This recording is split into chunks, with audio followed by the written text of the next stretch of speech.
આ જે ગુલાબ છે ને, આ ગુલાબને જે છે ને આને તોડી દેવાના, તોડી અને આને સૂકવી નાખવાના. જો હું તમને બતાવવાની પ્રક્રિયા કેવી રીતે કરવાની. સૂકવ્યા પછી મિત્રો આ સુકાઈ ગયેલા ગુલાબ છે, જો એકદમ છે. આને એકદમ મિક્સચરમાં યા કોઈ બી રીતે પીસી અને એકદમ પાવડર બનાવી દેવાનો. પાવડર બનાવી, જાડો લેપ ટાઈપનો પાવડર બનાવી અને થોડુંક અંદર પાણી નાખી દેવાનું. પાણી નાખી અને જાડો લેપ બનાવવાનો, એકદમ જાડો.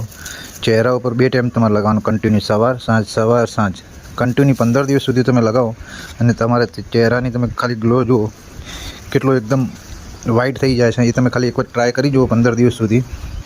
બજારની ગોળી, મેડિસન, ફેસ વોશ એ લગાવવાની જરૂરી નહીં પડે. આ કુદરતી નુસ્ખો છે, એકદમ જોરદાર. ગુલાબ લો, સૂકવી નાખો. સૂક્યા પછી પાવડર બનાવો, લેપ બનાવો જાડો, એકદમ પાણી નાખીને થોડું, અને કન્ટિન્યુ સવાર સાંજ 2 ટાઈમ ચહેરા ઉપર લગાવવાનું રાખો કન્ટિન્યુ. 15 દિવસ ટ્રાય કરી જુઓ. એકદમ જોરદાર નુસ્ખો છે. ચહેરા એકદમ અંગ્રેજ જે યુએસમાં રહે છે ને, અમેરિકા જેવા માણસો એવા વ્હાઇટ થઈ જશે એકદમ તમારો. ચાલો મળીએ બીજા નેક્સ્ટ વિડીયોમાં.